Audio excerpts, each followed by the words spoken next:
आखिर ओशो रजनीश ऐसा क्यों मानते हैं कि जो बेकार होगा, जो कुछ नहीं करेगा, बैठ करके ताशें खेलेगा, कविताएं करेगा, शतरंज खेलेगा, वही व्यक्ति सबसे नैतिक पुरुष माना जाएगा।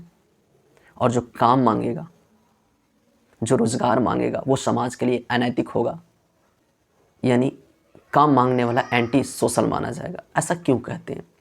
तो देखिए, इसके पीछे का उनका कारण ये है कि जैसे जैसे समय आगे बढ़ेगा, साइंस और टेक्नोलॉजी बहुत तरक्की करते जाएगा।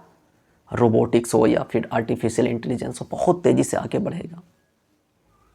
और जो काम अभी मनुष्य के द्वारा किया जा रहा है, वो सारे काम रोबोट या आर्टिफिशियल इंटेलिजेंस करने लगेगी, यानी टेक्नोलॉजी करने लगेगा। तो जो पहले के समय में मानव श्रम का एक महत्व था, वो महत्व अब उतना नहीं रह जाएगा।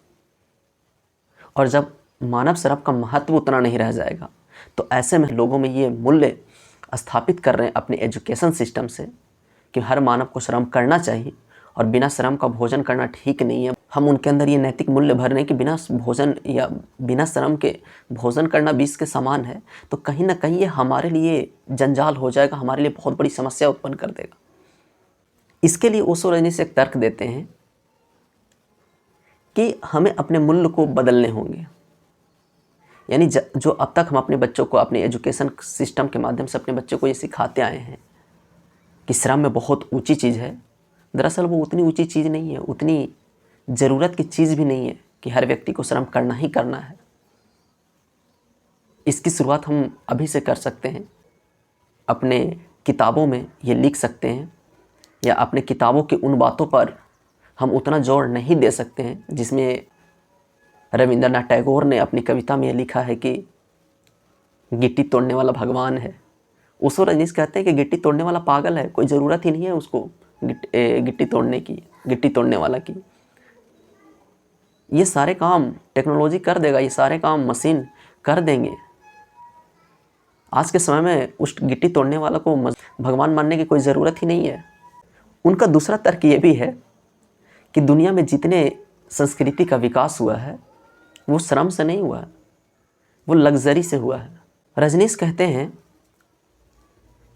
कि जो ज़िंदगी, जो विलास की ज़िंदगी अकबर ने जिया, औरंगजेब ने जिया, नेपोलियन ने जिया, बुद्ध ने जिया, महावीर ने जिया, वो आम आदमी को भी मिल सकता है। उसके लिए श्रम करने की ज़रूरत नहीं है। वो एक बात और याद दिलाते हैं कि दुनिया में जितने भी संस्कृति का विकास हुआ, जितने भी नए नए चीज़ों का खोज हुआ है, वो श्रम के कारण नहीं हुआ है।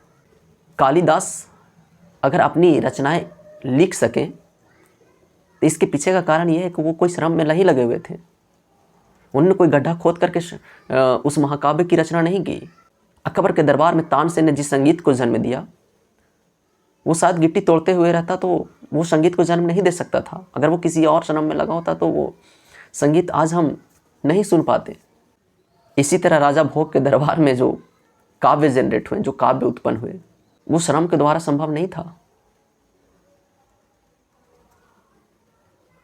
इस तरह से ओशो रजनीश उस पुरानी सोच, उस पुरानी धारणा का खंडन करते हैं और कहते हैं कि वो प्रगतिशील सोच नहीं है जिसमें हम अपने बच्चों को आज भी शिक्षा दे रहे हैं कि उन्हें काम करने चाहिए। इस पे आपकी क्या राय है, ज़रूर बताइएगा अपने कमेंट बॉक्स में।